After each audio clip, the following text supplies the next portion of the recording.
this is the first time you're singing, right? This is the album of firsts. Well, see, not really, because I've always been saying things that would have, if a mic had been close, like you did this time. Yes. In fact, you did it once before, I believe, when I hollered on That's the right. Blues and Roots. But right. I just was afraid. I always want to say things, and people say I'm hollering. Man, I feel that. I'm not affecting that. And on a job, I do it. I'll be singing a song, and that's how Fables of Fables was born. By just, I say, name me someone who's ridiculous one night, Danny. And he said, he named one guy. He only could think of one guy. Then pretty soon he named about 10 or 20, you know. And I don't know. I don't think about it as showmanship. I think it's trying to be creative on the spot and think of words. Like I didn't plan those words, and after I heard what I did, I wish I'd have thought a little longer on that and sung some more. You know? Yes. Yeah. Because I kind of like my voice, man. I like it too. I heard possibilities in it being a you know, a good voice, man. I really, after I didn't really know until I heard This Devil Woman. But do you listen much to blues singers and so on? You know, Joe Turner. I'm asking you this for the tape now. Oh, For the interview. With Joe Turner. In fact, I was very sick in bed. They thought I was going to die from scarlet fever one time. And the last thing I had, it went from that, and it went to arthritis and all my bones. Mm-hmm. And I met this chick, the girl who married the mother of my sons, named Jean. And I had no work, and I went down and started, T-Bone Walker? I played raised with him, man. Oh, yes? Yeah, raised with T-Bone, man. One of my best friends. T-Bone got me a job, or he liked my family. And I didn't get playing at this point. He said, I can get you the after-hour job playing with some club, not the Flamingo, another one down the street, Jack's Basket Room or something. On Central? With Joe Tone, on Central Avenue. It's right across from the pool hall. Yeah. You remember that Club Alabama? Yes. They had one backstage, back of the pool hall. I know. Club Alabama across the street. They had some food in there too. Yeah, Art Taylor used to come and play in that yes, cold. Yes. I've been in that place. I know, the food was good. Yes. It's in the back of the pool hall. They had ribs. Yeah. Well, I got this job with Joe Turner, and which I didn't realize what I was really getting into. I didn't realize that now the value of the people I played with, Kid Ory, and to know that when I get scared of and tired of hearing the same riffs playing for the young so-called modern kids around that are playing Bird, I can lean back and say, well, this is the way Joe felt, man, being in that environment. Because he's always telling me, man, don't ever let that go. Yes. You know? Yes. Yeah. And then I know you got Joe, and I don't hurt your feelings, but T-Bone Walker, man, I think he hasn't been used right. I know. Where is he? Is he with your label? Yeah, but we haven't reached. Is he with your label? Yeah, we haven't. I made records with him and so on, but not what we. He's. Well, I don't. Maybe it's he's too out long. there. We don't see him. Oh, that's what it is, man. On the coast. And then you go and you do a Man, session. this dude used to do, man. He could just sit and make up songs like the folk singers do with his guitar. With Charlie Mingus, I'm gonna sing the blues. Yes. Words you never heard before. And he just make up a whole story, and you flip, man.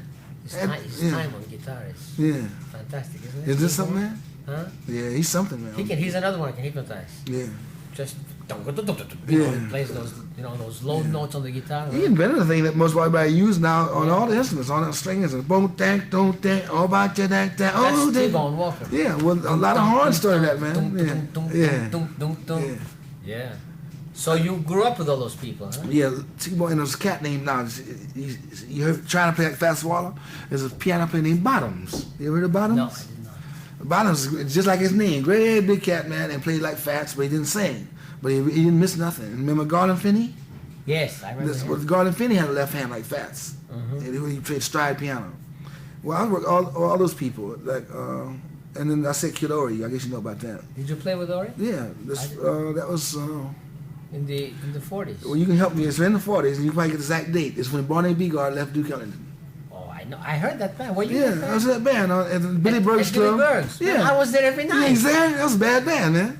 I was there. That was Kid Ory's first job because he'd been retired for 10 years. Yeah. He came back and he was in Barney's band, but it wasn't called Billy Berg's because it was his new fancier place. Yeah, it's facing the ice skating rings. Yeah, it was out west a little. I'm trying to remember the name of the place because it's in my book. I know that.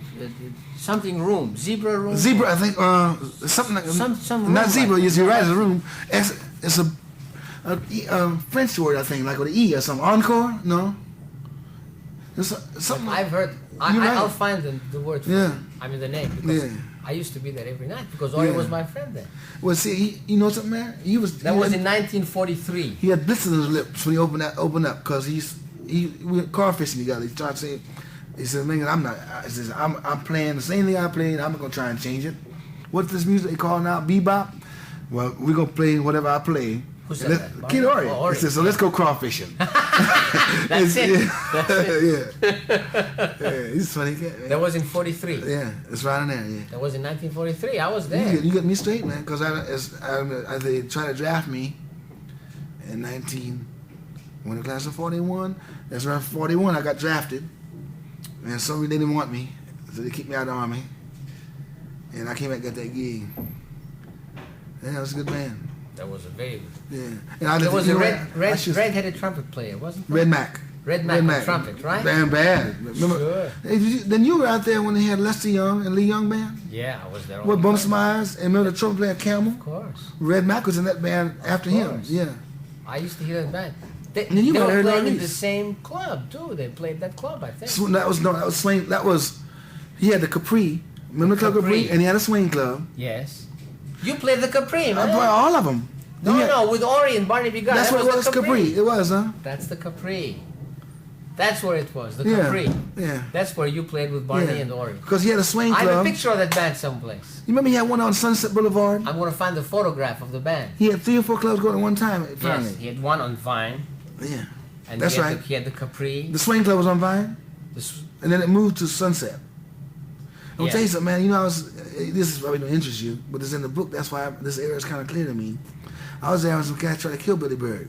In fact, I might have saved him. I was in the parking lot, and the car comes driving at him. He's running all kinds of ways. They chased him, man. Oh, yeah? They ran him out of business. His last club. I saw him go down, man. Next time I saw him, he was on Main Street. You know, he's still out there trying to, he still opens the club and closes, and he's still doing that. They sure against him, man. Now. Yeah, they put thumbs on him. Everybody was against him. Yeah, and he made it so big. And I think that he was a good guy. You know? He was, man. You know, he helped a lot of musicians. Yeah, I like Billy Berg. Hey, when you at the session, you was probably at the session, the all-night session with Ben Webster, Coleman Hawkins, Lester Young, Julian Blanton, Slam Stewart. At his Billy Berg's after our club, the police let him stay up all night till 11 the next day. No, I missed that. It was a special session. Oh man, that was something. That one. That was something. I didn't even play that night except in the back room, but Blanton, man. A lot of people don't know what they say about bass. Now that's something I like to speak about bass. There's a reason why this guy wrote a review says Mingus inspired and Blanton inspired basses. Well, a lot of people don't know my age. See, I was playing how I'm playing in 1939 the same way. Yes. And the evidence is I was studying the Red Counter as a kid because I couldn't read. Whereas I've been in cello, and the guy that taught me was Joe Comfort with Nat Cole. Mm-hmm. And he said, well, just turn the radio, Mingus, and start to play it. So I turned the radio and got all off because I was using cello fingering. So by the time I went to Red, who himself was a great soloist in these days. Yes. But I guess as you go older, you get tired of trying. And a lot of people don't know this. So I was taking a lesson, and Joe Comfort left Nat Cole, and a guy named Johnny Miller went in. No, it's probably reversed. I think Miller went in first. Right. And so Miller was over at Red's house, and Nat had told him to learn Jack the Bear. Now this is true, man. So I'm going to take a lesson, and I hadn't even heard Jack the Bear yet. Who's going to give you a lesson? Joe Comfort? No, I studied with Red Counter. Oh, Red Counter. Joe started me off wrong. Yes. Joe's all he is. I see. See, Joe's home taught, Yes. playing instrument. He pick up trumpet and play it in 5 minutes if you flew it. You make a new instrument, he'll play it. He'll play. I remember a guy took a potato and carved out the insides. He blew the potato.